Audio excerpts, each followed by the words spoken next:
Good evening. I hope you had a wonderful day in the Lord. Live from Marquette University, Milwaukee, Wisconsin.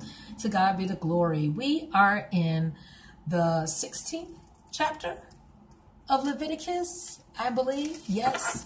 And talking about the sacrifices and the offerings to the Lord. But it opens up in verse 1, the Lord spake unto Moses after the death of his nephews, right? Aaron's two sons, because they didn't follow the instructions from a few chapters ago where they were not sensitive to the guidelines that were ironed out. It says, after the death of the two sons of Aaron, when they offered before the Lord, and they died. And that's in chapter 10, verse 1, where it says, Nadab and Abihu, the sons of Aaron, took either of them the censer, put fire therein, and put incense thereon, and offered strange fire before the Lord, which he commanded them not. Let's not get ahead of God's instructions. It's so important for us to acknowledge him.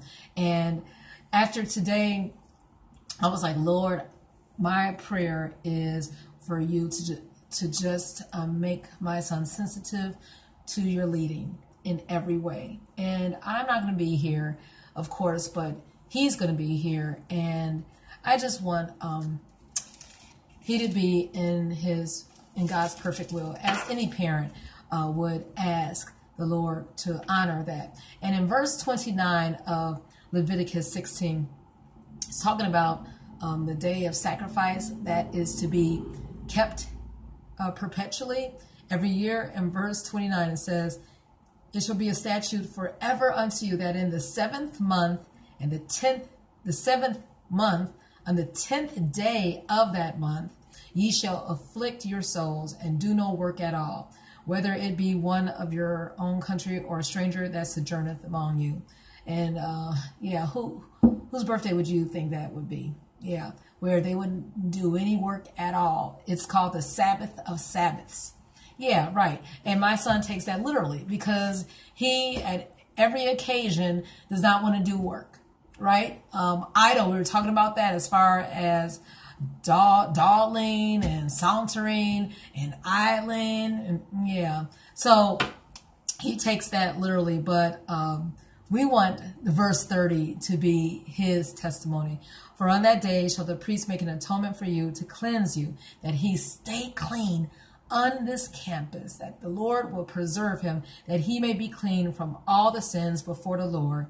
And it shall be a Sabbath of rest, that he will not get stressed out, because this is a very serious, focused school. I was looking all over the auditorium. He was the only African-American male. I said, son, do not be nervous about that.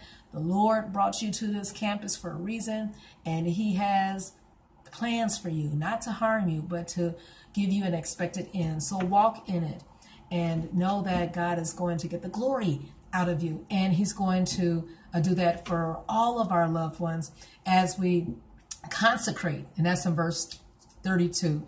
As we consecrate, we're on this consecration fast so that the Lord would be honored, and he will show us things for us to do and for us to get rid of, so that he can get the ultimate glory in our life. We just want to walk circumspectly and be that tabernacle. And that's in verse 33. We want to be that holy sanctuary, and we want to be that testimony. So I hope you have a wonderful evening, getting your Sabbath rest, even though there's a few months. Some Jewish calendars have different dates in October or September, Yom Kippur, but know that every day is a Sabbath rest because Jesus is our Sabbath.